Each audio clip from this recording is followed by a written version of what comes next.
What up, nation? Welcome to another edition of the WiseTake KBO Daily Fantasy Sports Wise stream. CK013 here. You can find me on Twitter at CK_013. And I, of course, am from the WiseTake Nation, which you can find on all the social media platforms listed above. And you can find directly at wisetake.com. We are a premium daily fantasy sports content provider, as well as a DFS community designed to make you a better DFS player. If you're new to the channel, welcome. Please subscribe, hit the notifications bell. Don't miss out on any of the free content we put on the YouTube channel, or if you're watching on Twitch, what up? Hit me up with a little follow, like action on Twitch as well. Anything you see on Twitch, on the Twitch channel or the YouTube channel is going to be free. So make sure, no reason not to catch it, not to hang out with us, man. No reason not to hang out, especially with the KBO madness going on. We're still waiting on the return of some of the more mainstream DFS or the daily DFS sports like NBA, MLB, but we are getting golf back in a couple weeks. We got NASCAR back. KBO has been keeping us busy, keeping me busy, man. I've been having a blast winning some money, and I know a lot of you guys have been too. And it's been giving me an opportunity to kind of just hang out with my people, my WiseTake Nation people. So we make the most out of the situation. You guys know I've been getting a lot of tweets. A lot of you guys seem to like the lemonade analogy thing, the old school lemonade analogy. You guys seem to relate to it, and I like it, man, because I think it's a positive one, and we're all about spreading some positive goodness, if you will. What up, Gilbert, man? I see you've been waiting in here. Says he's been sitting here waiting, drinking some lemonade. I'm with it, man. Good to see you. Robert Harris said the NASCAR had him excited until the delay. I know, a delay on top of a delay. Just terrible, but hopefully that thing gets going at some point, man. I got some teams that I'm looking to get some action on, but in the meantime, man, the KBO, like I said, it's been pretty fun. I feel, not to pat myself on the back, but I feel like we've gotten a lot of stuff right. Me personally, my issues have been the combinations, not having the right combinations or the right players. I was talking to Paulie a little bit before the show, just touch base with him. I haven't talked to him in a little while, and we were discussing some of the differences on like MLB versus KBO, and the major difference, aside from the slate sizes and all that kind of stuff and the skill level, I think a lot of the other components is the main component is pricing. Right, the KBO pricing is a lot softer. You look at guys that are like 6K, but there's so many dudes that are like 2.3 and 2.2, and they give you pitchers that are underpriced all the time. So think about it. On most nights, you're putting in like a Max Scherzer or DeGrom or like some massive stud pitcher in MLB, and in KBO, I think the most expensive we have had to pay is like 9.7. So I think that because of that, and the MLB, the 5-man stack is obviously a lot more valuable because you can't afford to have extra studs. A lot of times the 5-man helps you pick some value plays because they correlate with you might as well pick the ones that correlate with your teammates, but maybe what you got a 10 from some scrub player in the MLB as a part of your stack, maybe it could have been a 15 from another player. So I'm going to be a little open to doing some more 4-mans and 3-mans. I still prefer the 5 just because I want that maximum correlation. To me, that's the easiest way to the top. We were discussing like the parlay route, comparing it to like a sports parlay.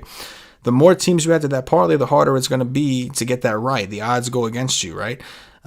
So if we can get it right and get one main team for that 5-man to pop, or 4-man on FanDuel or whatever, it's just, I think we have a better chance of getting that situation correct and getting it to the top. And, getting one thing right or two things right should be easier than getting 5 or 6, right? If that was the case, everybody would just be winning parlays constantly and the books wouldn't offer them anymore.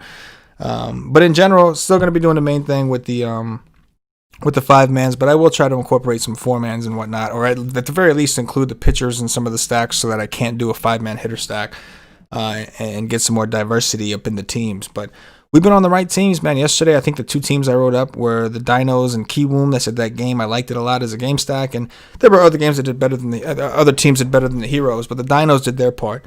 Sung Bum Nah doing dirties. My pitchers sucked. That was terrible. But outside of Kelly, right? Kelly was good. Everybody had Kelly. He was chalk. Yang fell apart, did awful.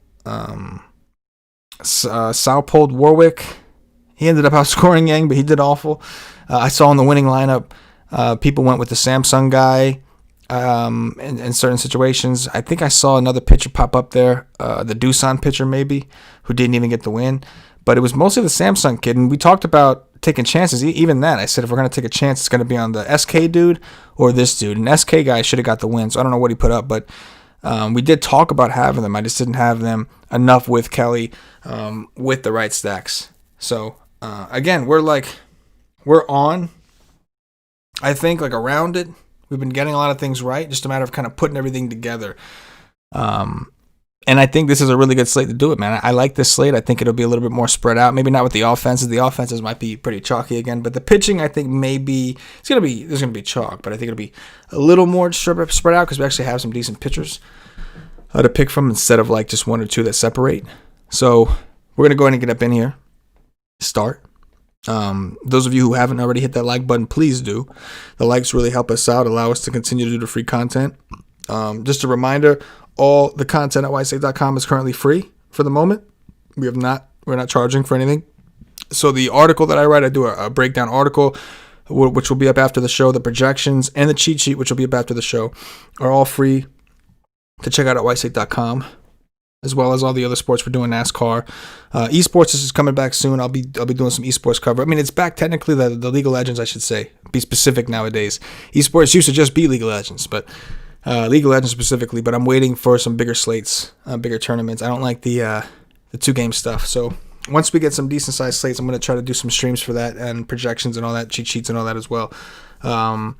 But yeah, make sure you're taking advantage of the free stuff and you know, seeing what the nation's all about as we grind out the KBO and wait for you know, whatever the new normal is to kind of settle in. But anyway, let's go ahead and pop in. So what you're looking at are projected lineups for the respective teams. The lineups are not out officially until about 4:30 in the morning or an hour before lock, an hour before the game start. So I'll be up. I update the lineups when I update these lineups at 4:30 in the morning. I will tweet when they're done from the WiseTake Twitter at @wise_take to let you guys know that the projections and the cheat sheet is final. So make sure you're following us there to get that update. I wake up, I update the lineups. In the meantime, we have the projected lineups in there, and they're pretty solid projected lineups for the most part, based off splits, lefty, righty, and of the pitcher, of course. So again, these things change. So if a player is not in our projected lineup, they get a 0 projection. This is how it affects you. So the cheat sheet and projections may look a little bit different once we get the confirmed lineups. That's why it's important that you try to get up and do the dirty. If not, do what you can, man. Just roll the dice. If that's what you got to do, roll the dice and get by. You know what I mean? Shout out to you guys in the chat. Jeffrey Dates, the wise one, liked, appreciate it. Paulie D making an appearance. CK doing that dirty. That is right, because if we don't do the dirty, what's going to happen? The dirty will be done to us. That's why we do it. Randolph Rupp, WiseTake is the shizzle, guys. Oh, it's our boy Randomal. Okay, Randomal. See, I'm glad you threw that in there, man. Randomal, longtime member of the nation, man. He speaks from experience, man. He's been with us for a long time. Grinding it out. Randomal, looking forward to getting back to the usual grind with the rest of the WiseTake nation as well. All right. Now we're going to get into it. We've got the Hanwha Eagles going up against the SK Wyverns, Minwoo Kim and Taehoon Kim, the battle of the Kims. These are two of the weaker offenses, at least as of now. Hanwha, definitely one of the weakest offenses out there. Their strikeout rates have been massive to start the season, massive in relative to the KBO. And they've just been really bad. A team that pitchers are just going out there and just destroying lately. They don't have a ton of power. We've talked about that in the past. They have a few guys that have ISOs that are solid so far this year. There's a couple guys that have gotten off to decent pace. But it's a give and take, right? Like Sihwan No has a 333 ISO in a small sample to start the season, but he's got a 42% K rate. Hit or miss, you know, take it in, take it out, whatever. But looking at the actual pitching stats, we can go ahead and pull that. Well, before I get into that, the SK Wyverns weren't supposed to be this bad. They dealt with some injuries. They actually sent some guys down because of how bad they were and called up some young guys. But you do have Jamie Romack, who's got massive power. Young Choi, who's gotten off to a slow start, hit 29 homers last year. So they have some guys you can see that can get there. Yu Jung last year had a 348 WOBA, 166 ISO. That's not terrible. Right now he's doing a lot worse, 292 and 043. So I don't know how long. Like, is this the new normal for SK? I'm not sure. Nobody expected him to be this bad. But we'll have to wait and see. In the meantime, let's take a look at the pitchers. So we'll put 2019 numbers first. We'll start off with Min-Woo Kim of Hanwha. So last year, this guy was just not good. A 6.75 ERA, a 4.48 FIP. So yeah, there's a big difference there. Maybe a little unlucky, but 4.48 is still not a good FIP. A 1.618 WHIP, not very good. A 14% K rate, 14.5. A 1.9% home run percentage, which that's the one part that's not terrible. It's probably around the league average of 2019. If we go to 2020, his numbers look very different. Now, the ERA is 2.25. The FIP is still in the fours. It's lower than it was last year, but it's still, about 1.8 points higher than his ERA, which means maybe some luck has been on his side to start the season. He's had some big games. You can see last year he averaged around 5 DraftKings points a game. He's averaging around 19 so far this year, so he's having a much better year. The whip is down, which is most likely an indication of the luck he's been having. We can see he's been lucky between his ERA and his FIP. So with that, balls bounce your way. You get a couple key outs. Your whip is going to lower. The K rate being so dramatically higher, that is the one that I think is we need to figure out. I wish we knew. It was really bad. I mean, last year, 14.5 up to 26. That's a massive jump. And he's had a few starts, so it's not like it's just been one start or anything like that. He's had a few. So 26% K rate in this league is fucking crazy. And he's playing a team that is one of the more strikeout-friendly teams, at least to start the season in 2020. So that's kind of interesting. I do want to maybe we can go through some of his games real quick. See if I can find a Min-Woo Kim. So his first start of the season, I think it was a start. 4.3 innings. Gave up 3 earned runs, 5 strikeouts. He only threw 71 pitches, so I don't know if that was a true start. Against the Kia Tigers, 8 Ks in 7 innings. Against the Lotte Giants, 6 Ks in 7 innings. His most recent game against the Dinos, 6 Ks in 5 2/3 innings. He's been solid, man, not giving up a lot of runs. So at some point, I think that ERA FIP bubble is going to burst. His whip will go up. He's been homer prone. He's been a lot more homer prone. 3.13% is pretty high. I know it's early, so the samples will level out at some point, but it's a lot higher than where he was last year. So there could be a correlation there. We do know in the MLB, strikeout pitchers are a lot of times more home run prone. Like Max Scherzer, for instance, is a phenomenal pitcher, but he does give up the long ball. That's one of the he gets susceptible because they challenge hitters a lot more to get those strikeouts. So I think that it's just a very polarizing spot, man. I think I would lean more towards Min-Woo Kim, to be honest, just because of how bad SK's been. They did get a little bit going yesterday, but they just had a hard time kind of really dominating. This didn't seem to have it in him. So with the K rates being so high and the way he's been, I'm tempted. Maybe his bubble bursts against a better offense and not necessarily against this particular team. With that said, if you want to work in some SK stacks, just because you're looking at this home run percentage and thinking you could take advantage, even if it's just mini stacks with Jamie Romack and Jeong Choi, or whatever, that's certainly a viable strategy. So again, I'm not totally against SK. I just think that Min-Woo Kim is kind of interesting because I think his ownership will be low. I think we have so many other arms that people recognize that not a lot of people are going to want to play him a ton. That's just my mentality. Looking at Taehoon Kim. This is a guy last year. So his numbers you're looking at 2019. This is out of the bullpen. He was a reliever most of last year. A 3.88 ERA, a 2.96 xFIP, FIP, a 1.263 WHIP, 25% K rate. He did that on the season, but again, out of the bullpen. We look at 2020 as a starter. The FIP has gone up, but it's not terrible at 3.84. The WHIP has stayed down, which is good, but again, similar to what we talked about with the other Kim, the difference in his FIP and ERA says that luck may have something to do with that. We expect that WHIP to go up at least a little. The Ks aren't as strong as they were last year out of the bullpen, but they're still pretty strong for this league. 18% is pretty good, especially against a team like Hanwha that has been striking out more. So I'm interested in both pitchers in this game. Matter of fact, I forgot what the actual total was of this game, but I'm into the pitching on both sides more than the offenses. If I was going to pick an offense to play, it would be the SK side, I think, and maybe I grab some exposure to them through mini stacks, maybe. But I do like both pitchers in this situation, and I think both pitchers may come in somewhat lower owned because we've got guys like these, a lot of these foreign pitchers that people may recognize more, like Drew Ruzinski, Jokic, Aaron Brooks, even Alcantara. So that's kind of my mentality going in. This game does have the lowest total on the board at 9. So I know it's 9, but it's still the lowest total on the board. So I like both pitchers. I like Tae-Hoon Kim more because I think his numbers look a little bit more stable than what I see from Kim. But I think that they'll both be fairly low owned, especially the Hanwha guy, Minwoo Kim. I think he'll be very low owned if people are looking at his numbers from last year too. All right. Pitching City on that one. We'll go back we'll go to the next game. We've got the KT Wiz going up against the Kiwoom Heroes. We've got Min Kim, another Kim, the third Kim. Min Kim going up against Eric Jokic, the Joker of the KBO. So these are two pretty good offenses. The KT Wiz, man, they've been scrappy. They actually are dealing with some injuries. But you can look, and they've been scrappy. And even if you look at some of the ISOs, they're all kind of elevated.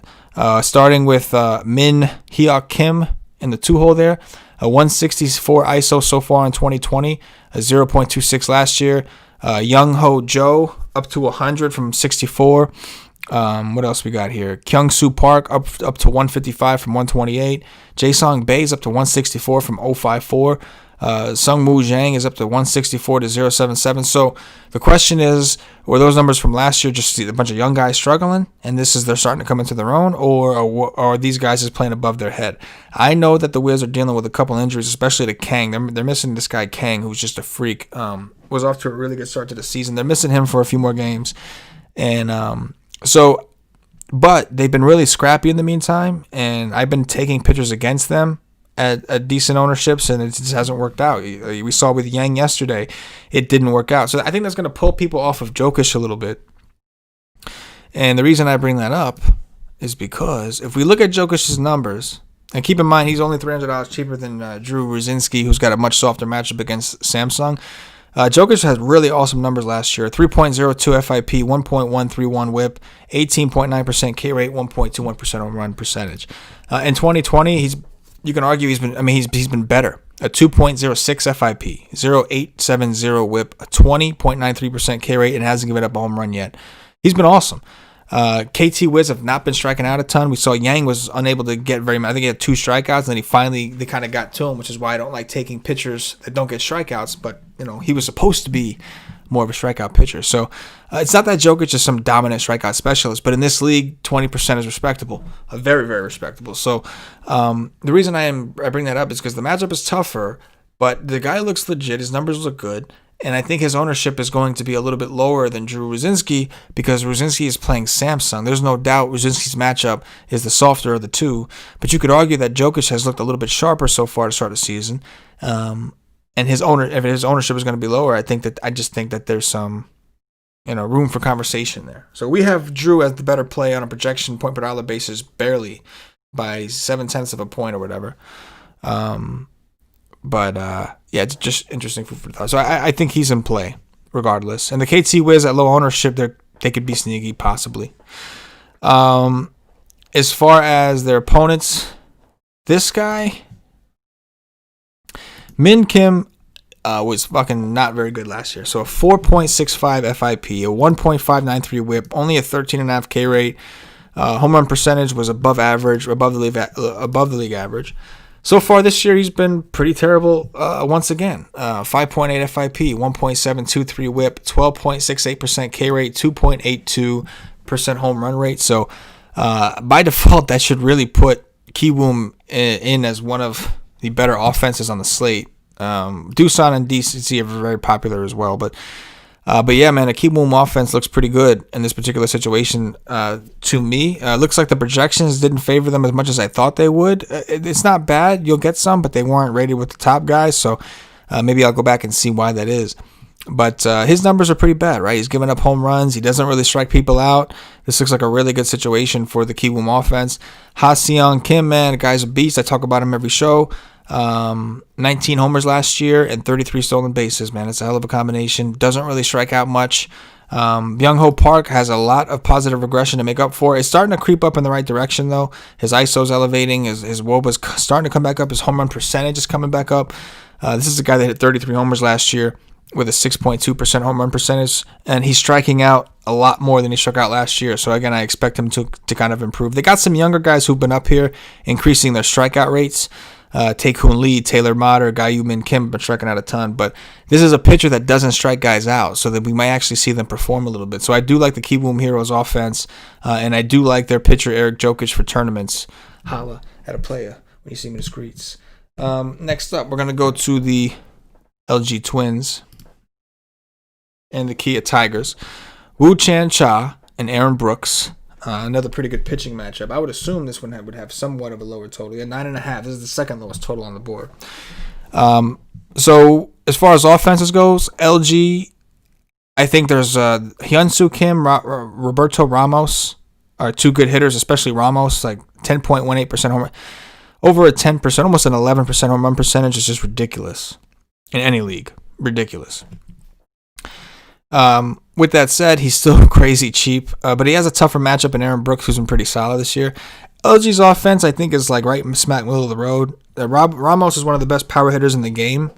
There's no doubt, but the players around him, right? Sung Kim, who's their projected 5 hitter, hit 8 home runs all of last year, has a 100 ISO so far this year with 0 homers. So a lot of guys have homers, but a lot of ones, right?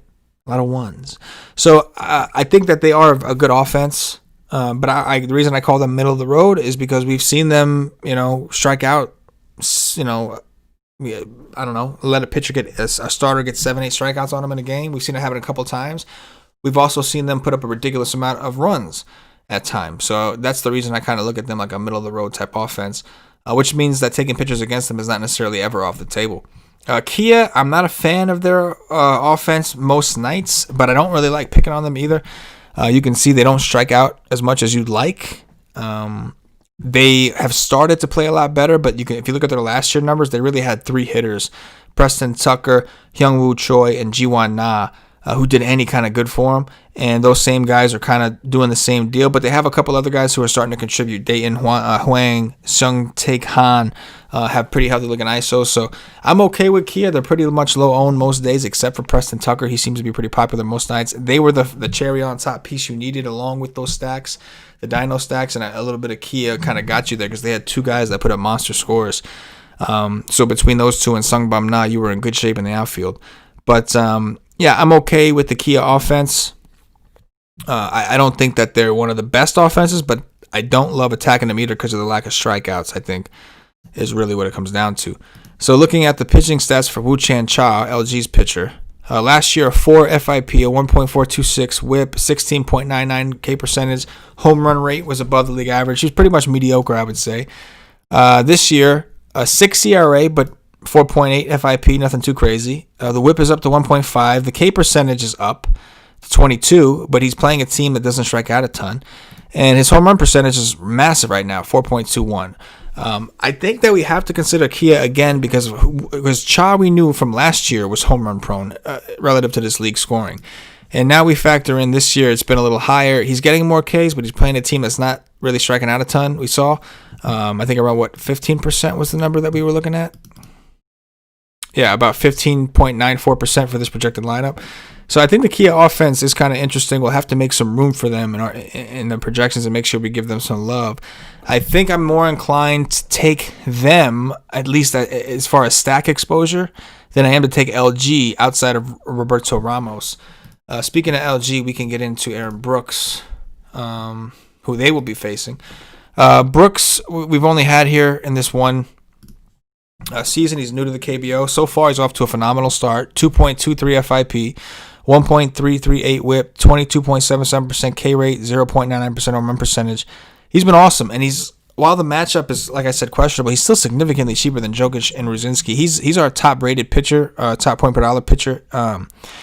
I would assume he's going to be one of, if not the most popular, because whether you're picking between Ruzinski or Jokic, you're probably still playing Brooks with him to some degree, or maybe like he works as an SP2 and as an SP1 because of his price. So I expect Brooks to be very popular, and it's hard to argue against. Man, he's been pretty solid, and his price is still pretty low. LG, like I said, has been middle of the road. He's done a good job of limiting damage. It looks like he's been a little unlucky even with the solid 3.28 ERA, so I like Brooks, man. I don't got much else to say. Ramos is a hitter that I never mind getting exposure to. But as far as the LG stack, I probably don't end up with too much, even though I respect that offense and they've been kind of hot because I just think Aaron Brooks is doing too well in this league, and I don't really want to pick on him, and I would like to pitch him. It's kind of where I'm at. Let's keep it rolling with the next game. Okay, that was the halfway point. Let me pop in the chat and say what's up to the nation real quick. Pop into this YouTube chat real quick, man. You guys are doing dirties. Robert Hare says, I might play SK and hand pitchers. Yeah, man, I think that's legit. Robert Hare says, I wonder if Wise likes that idea. Yeah, I do like the pitching. For sure. Paulie says, if I win, I'll take the credit. If I lose, I'll blame you. That sounds about right. That's the way it always goes, right? That sounds about right. I wonder if that NASCAR race is going yet. Anybody know? Probably not, right? Because that's the thing with NASCAR. When there's a delay, I know a lot of you are sweating out the NASCAR stuff. When there's a delay, you have to wait till the track dries. It's just super frustrating. A lot of waiting. But I appreciate those of you who have hit the like button since we started. Please continue to hit it. And do the dirty. Paulie says no pressure. Never, man. Never. No pressure. None. Ever. Too cool. All right, I'm going to go on to the next game. I'll check in with you guys in a little bit. We're up to game 4 already. A lot of Giants. A whole lot of Giants. A lot of suck. That's what I like to call them. That's how I've seen them, as a whole lot of suck. They're going up against the Doosan Bears. Very tough matchup. Doosan a big favorite here. So we've got Kyung In No for the Giants going up against Raul Alcantara of Doosan. Obviously, the Giants started off hot, but they were not supposed to be one of the better offenses, evident by their numbers from 2019. And they're starting to level out and go back down to where they were supposed to be. Their numbers obviously kind of going back down to the norm, getting a little bit closer every day. So they weren't supposed to be one of the better offenses. Doosan, however, one of the top offenses, last year's champions here in the KBO, and they've been off to a phenomenal start. They look pretty damn good, especially these 4 right here: Fernandez, Juan, Kim, and Juan Choi.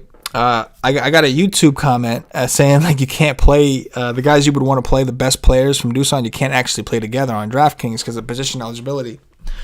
And that's just a damn shame. And he's right. They're all like first base, right? Like Fernandez is second base eligible. Then O is first base. Kim is first base and outfield. So at this point, you can only use O at first base. And Fernandez is only first base or second base. And then Choi is first base, second base. So you have to really pick. Now, Choi is 2,200, playing above his head from last year. But those are the guys doing the best, and you can't actually play them together, which makes the stat kind of frustrating from that perspective. Because you look at the numbers of the other guys, and they're not doing a whole ton, man. The 6 through 9 in this projected lineup, not doing a whole ton right now. With that said, they're all in a really good spot today. We'll get into that right now. So starting for the 2019 numbers, we've got, where are we here? Shit, all right, then shit. Okay, here he is. Kyung In No. Last year, 4.29 FIP, 1.54 whip, only a 16% K rate, gave up a lot of home runs. 3.29% is well above the league average from 2019. Looking at what he's done so far this year, a 6 ERA, but only a 3.43 FIP, maybe a little unlucky. The whip is up, but that probably has to do with the bad luck he's run into. Still only a 14% K rate, and against Doosan, you're not doing yourself any favors, man. These guys don't strike out as is. And then his home runs have been down, despite the elevated ERA at 1.45%. So if we expect this to level out, I almost expect him to kind of do worse, even though his FIP's been solid. He's playing Doosan. Obviously, really good spot for Doosan. Expect Doosan to be popular. That kind of goes without saying, right? Doosan's in play every day. As far as Doosan's pitcher, Raul Alcantara. This is his second year in the KBO. So last year, 3.68 FIP is pretty solid. A 1.251 whip. Only a 13.81% K rate, so he's not a strikeout guy. 2.07% home run rate. This year, 4.31 FIP, so that's gone up. 1.3 whip, 18% K rate. That's a significant increase in a positive way. But his home runs have also gone up. Another question is, did he make an adjustment? Or is that just the way things have kind of fallen here? I don't really have interest in the Giants against them. I think we have too many good offenses. I don't necessarily think that they're off the table because Alcantara is like mostly a contact pitcher from what we know on a larger sample. This year the strikeouts have been up, but last year was a pretty big sample and he was a contact guy through and through. So I'm curious to see how that kind of shapes out. In the meantime, I do think he's an option we could pitch. Again, I'm not trying to pay too much mind to this 18% K rate because I don't know how much of that is legit. But I do think that he's playing a lot of Giants. And I can tell you from experience, after playing stacking them the last couple of days, they've been ice fucking cold, the Giants. So I actually think he's in play. And he's been a little bit better this season in general. So I like the Doosan side of this game. The Giants, I don't mind the offense because, again, Alcantara, I don't expect him to really be an 18% K guy. I expect that strikeout rate to go down. And I'm not going to have a lot of Alcantara, to be clear. I prefer guys that I trust more with strikeouts, and he's just not one of them. I think I like the Kims more than I like Alcantara, but I'll probably have some because he is back. If all these guys fucking suck, there is a world where Alcantara does well, but I don't think it'll be the case, right? I think that we'll have a lot of pitchers actually do pretty well today, or a few of them at least. Last game, the NC Dinos and the Samsung Lions, Drew Rosinski, and Daewoo Kim. Should be fun. So the Dinos offense, one of the top in the league. You can see our projections; they are popping off the charts as far as their projection goes, especially Sung Bum Na, who had double donged yesterday. He's been awesome. We can get into Drew Rosinski real quick. So Rosinski, 3.66 FIP last year, 18% K rate, very good whip. Home run percentage was fairly solid. This year, he's been even better, 3.14 FIP, 1.263 whip, 21% K rate, almost 22. Home run about the same home run percentage. So he's been solid. He's playing Samsung, who is supposed to be one of the worst teams out there offensively. And they are. If you look at their 2019 numbers, there's not a lot of goodness here. Their home run leader hit 19 homers, and the next closest one was a 13. So this is a team that just doesn't have a ton of power. But this year, at least lately, they've been actually playing really well. They've been heating up. They played well against the Giants. I think they went for double-digit runs on like 2 out of the last 4 nights. So they've been kind of hot. And this season, they're not striking out as much as they were earlier. Like, the strikeouts have come down. This projected lineup for them, around 16.73%. So that's kind of come down a little bit. I think Drew Rosinski is going to be the most popular pitcher on the slate, especially because he's coming off of a game. Like, I expect him and Brooks to be a popular combination. And Rosinski's coming off a 30-burger, I think, in his last contest. So this is an even softer matchup in theory. In cash games, this is probably the guy I'd go with. He's backed by an awesome offense who happens to be in a really good spot. And I like Rosinski in tournaments. I'm just pointing out that I think he's going to be popular. But this is a good spot for him. I don't love the strikeout rates, but when you consider that it is Samsung and they've been struggling, they've been kind of playing well offensively lately. But in general, since the season started, they've been one of the weaker offenses. So I'm good with playing him at some pretty decent exposures here. But we have a lot of pitching, so we can get creative, get a little different. I'm not going to overcommit to him just because, like I said, he's a cash game dude for me. I think he's got a decent floor. But we have a lot of other pitchers that could flash some upside at a cheaper price, and it's kind of interesting if Drew is just mediocre. Daewoo Kim. Let's talk about him now. Daewoo Kim. Let me see. So let's get into Daewoo Kim. Last year, he was a reliever. 44 games out of the bullpen. No starts for Samsung. That's what we're looking at. Out of the bullpen, he had a 5.21 FIP, a 1.29 whip, a 15.8% K rate, and a 4.35% home run rate. That is why the Dinos are projecting so damn well for us. We look at the 2020s real quick and see what he's done so far. This year, he's had 6 games, only 1 start. He's only started 1 game so far. In these 6 games, he's got a 4.09 ERA, but a 6.37 FIP. So in theory, he's done worse. His whip is 1.550. His K percentage is 13.46. So not striking guys out. Home run percentage is up to 3.84%. It's still massive. He's been lucky, according to his ERA FIP comparison. I mean, how is the Dinos not again the top stack on the slate, right? So it's, I like this slate because, like I said, I think that it could be a little more spread out on ownership because there are a lot of different ways you can go. Just in the pitchers alone, Rosinski, Jokic, Brooks, Alcantara, the two Kims from the Hanwha SK game. For offenses, we talked about Kiwoom in a really good spot against Min Kim. We talked about the Dinos in a phenomenal spot. Doosan's in a good spot. We talked about Kia in a good spot for home runs against Chan Cha. They don't strike out a lot, and Chan Cha does give up a lot of home runs over the last couple of years. So there's a lot of ways you can go. I think it is interesting.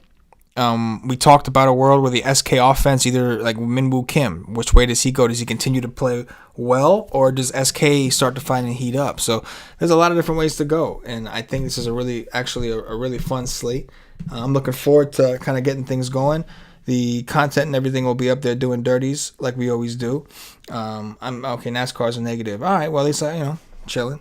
But this is a really good slate, man. I think it's juicy. I can't wait to get the lineups and pump these bitches out. So I have the article. The pitching part is pretty much done. Just got to finish up the stacks. I'm probably going to include more stacks. Like I'll put my main chalk stacks, which is the 3. And then I'll probably write a little bit about the 1 or 2 extra teams I'll probably just write the main stacks. But just so you guys know, the key is probably the team that doesn't make the article that I'm interested in as well. But anyway, it should be pretty good, man. I'm into this slate. I think there's money to be made.